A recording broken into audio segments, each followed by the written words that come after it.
I'm Reese Stein at your leisure on the Bonneville Shoreline Trail. Hi guys, on Salt Lake's East Bench.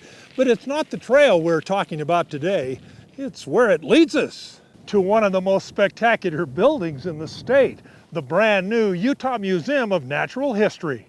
Its broad copper facade, part of a $15 million donation from Kennecott, highlights the dramatic exterior which emulates the layered rock formations that formed the state. Inside, visitors are greeted by the 3-story high artistic rather than scientific display of 600 items, which whets the appetite for what lies ahead. The design leads naturally through 10 galleries, each exploring the broad variety of the state's past, present, and future. Sarah George is the executive director. We talk about the fossils, we talk about the ecosystem, we talk about the geology.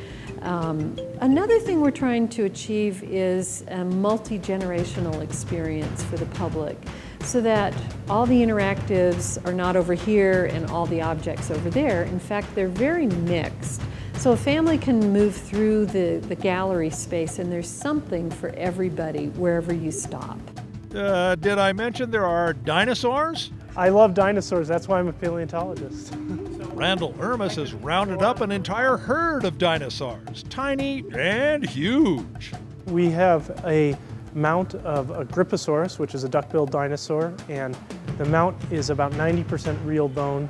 It's 12 feet tall, 35 feet long, just a really beautiful animal and gorgeous material, all from one skeleton. The layout takes us through the ages with the critters in dynamic, lifelike poses in realistic ancient ecosystems. Here, a long-necked Vegisaurus comes under assault from some toothy meat-eaters.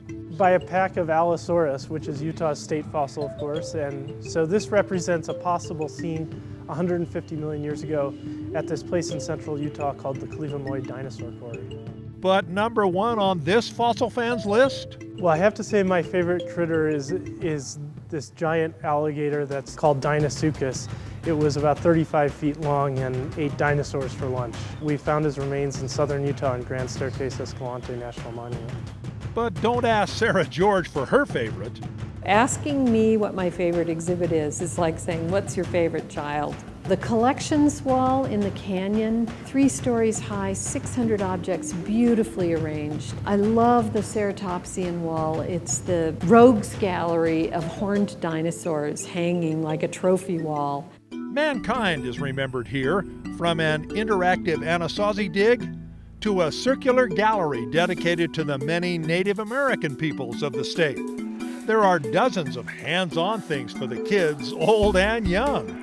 You can flood a model of the valley to recreate Lake Bonneville while enjoying a spectacular view of the lake's remnant from strategically placed windows. In fact, incorporating outdoor visions with indoor displays is a recurring theme as you move through the galleries. This museum has twice the space of its predecessor on campus and includes rooms for research, study, and storage. There's so much here to take in. In fact, the museum boasts 1.2 million objects, but the design and flow provide a smooth transition and easy connection to the rich natural history of the state. The museum opened to the public this weekend. I'm Reese Stein at your leisure at the Utah Museum of Natural History.